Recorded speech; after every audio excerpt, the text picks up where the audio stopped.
तो बड़ी खबर इस वक्त ये है कि अमेरिका से अवैध प्रवासियों की डिपोर्टिंग शुरू कर दी गई है। भारत के लिए C-17 ग्लोब मास्टर रवाना हुआ है। अमेरिका में अवैध प्रवासियों का मास डिपोर्टेशन शुरू कर दिया गया। पहली डिपोर्टेशन फ्लाइट में 205 भारतीयों को सवार किया गया है। अमेरिका में 18,000 अवैध भारतीयों की एक लिस्ट तैयार की गई है। भारत पहुंचने में कम से कम इन्हें 24 घंटे का वक्त लगेगा। डॉक्टर एस जयशंकर विदेश मंत्री ने अवैध भारतीयों की वापसी की पुष्टि की है।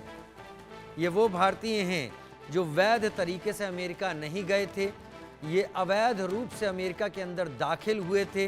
इसके बाद इन सब की पहचान कर इनकी लिस्ट बनाई गई और एक एक करके इन्हें अमेरिका वापस भारत डिपोर्ट कर रहा है। और इसके लिए अमेरिका ने अपना एक C-17 ग्लोब मास्टर, जिसमें 205 अवैध भारतीयों को भेजा है वापस।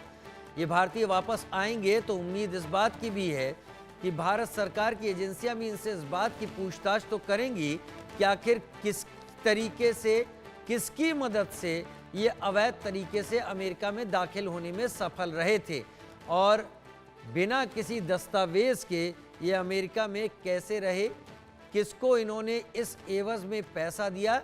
ये सारी लिस्ट में आ रहे भारतीयों से सुरक्षा एजेंसियां भी जानना चाहेंगी। लेकिन अभी अमेरिका ने अवैध प्रवासियों को, वो चाहे विश्व के किसी भी देश के हों, उनकी लिस्ट बनाकर उन्हें पहचान कर और उनके देश वापस भेजने की प्रक्रिया को शुरू कर दिया है।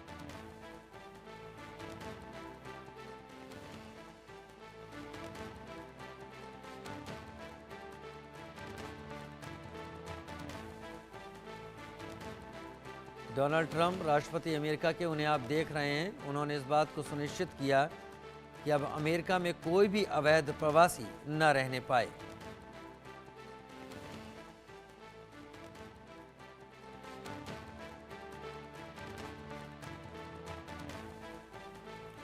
आशीष दीक्षित न्यूज रूम से मेरे साथ लाइव ज्यादा जानकारी के साथ जुड़ रहे हैं। आशीष, किसी भी देश में अगर जाना हो तो एक प्रक्रिया होती है, उस प्रक्रिया का पालन करना होता है। अगर वहां पर वीज़ा लगता है तो उसको वीज़ा को हासिल करना पड़ता है, आपको अपना पासपोर्ट देना पड़ता है और तय समय सीमा में आपको वापस भी उस देश से आना होता है। ये सारी प्रक्रियाएं अमूमन आजमाई जाती रही हैं, लेकिन भारत भी इससे परेशान रहा क्योंकि बांग्लादेश से न जाने कितने अवैध इस तरीके के बांग्लादेशी भारत में किन रास्तों से आ जाते हैं। अब उन्हें भारत भी डिपोर्ट कर रहा है। अमेरिका ने यह तय किया कि वो ऐसे लोगों को डिपोर्ट करेगा। एक तो अमेरिका की सुरक्षा काफ़ी फूल प्रूफ मानी जाती रही है, लेकिन वहाँ पर भी अगर भारतीय इस तरीके से गए और 18,000 की संख्या है और अमेरिका वापस कर रहा है, तो इसको विस्तार से सामने रखें। क्या भारत अमेरिका के बीच में किसी तरीके का गतिरोध है इस मसले पर? अगर नहीं है तो भारत अगर स्वीकार करेगा तो यह भी जानने की कोशिश करेगा कि वो कौन लोग हैं जो इस तरह के अवैध आप्रवासन को मदद करते हैं दोनों ही देशों में। देखिए, जो विमान की सबसे पहले मैं बात करता हूं, जो C-17 ग्लोब मास्टर बोइंग जो इंडिया आ रहा है, वो पहले जर्मनी जाएगा, वहां से फ्यूल लेगा। उसके बाद दावा किया जा रहा है कि वो पहले अमृतसर आएगा, या दावा किया जा रहा है कि अमृतसर आएगा या फिर वो दिल्ली आएगा। एक बात तो ये है, और 24 घंटे का समय इसमें लगेगा। 205 भारतीयों के आने की अवैध रूप से जो अमेरिका में रहते हैं उनकी पुष्टि हो गई है। विदेश मंत्री एस जयशंकर ने माना है कि अवैध भारतीय वापस आ रहे हैं। एक बात तो ये। दूसरी बात जो आपने कही कि क्या रूट रहा होगा, देखिए मैक्सिको एक बहुत कहते हैं इमिग्रेशन, अवैध इमिग्रेशन का एक माध्यम बना, डंकी रूट जिसे कहते हैं। मैक्सिको के बॉर्डर पर दीवार लगाने की बात ट्रंप कई बार कहते हैं। हालांकि वहां फेंसिंग बहुत चौड़ी और बहुत मोटी है और वहां पर पेट्रोलिंग भी लगातार होती है, लेकिन फिर भी ये रूट डंकी रूट है। मैं आपको बताऊं कि सुरंगें हैं, तमाम वो माध्यम जो जिनको घुसना होता है उस तरीके से घुसते हैं। हाँ, इसमें एक डंकी रूट है। दूसरा, जिनके कागज कहते हैं ना कि पूरे हो चुके हैं, जिनको वापस जाना चाहिए था, वो लोग भी अवैध तरीके से वहां रह रहे हैं, ऐसे लोग भी हैं। कहा जा रहा है कि सभी की जांच पड़ताल के बाद, यहाँ आने के बाद भी जांच पड़ताल होगी कि कैसे गए, क्यों गए, क्या रास्ता अपनाया। एक बात तो ये रही, लेकिन सबसे इंपॉर्टेंट है कि अमेरिका जिस तरीके से लोगों को अपने खर्चे पर वापस भेज रहा है, वो बड़ा सवाल है।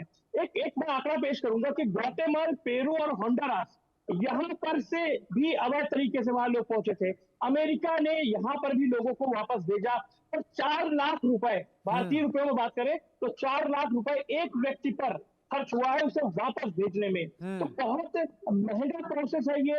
अब तरीके से सामने आ रहा है कि भारत तो सबसे दूर है, इसलिए ये प्रक्रिया अपनाई जा रही है। 18,000 का चयन हो चुका है कि इनको वापस भेजे जाना है, लेकिन अब अवैध रूप से प्रवासी 7,25,000 लोग रह रहे हैं। ठीक है। अगर सबको एक एक करके वापस भेजेंगे तो न जाने कितने पैसे अमेरिका के खर्च होंगे। ये बात देखने वाली बात होगी। लेकिन अमेरिका ने तय कर लिया है कि डिपोर्ट करेगा। समय थोड़ा कम है मेरे पास, जो मेरे पास कॉल आ रही, समय थोड़ा कम है आशीष, लेकिन आप बहुत माइन्यूट डिटेल्स दे रहे हैं। मेरे ख्याल से डोनाल्ड ट्रंप ने तय कर लिया है कि वो सभी अवैध आप्रवासियों को बाहर निकालेंगे ही निकालेंगे। बहुत शुक्रिया आशीष, मेरे साथ जुड़ने के लिए, जानकारी के साथ।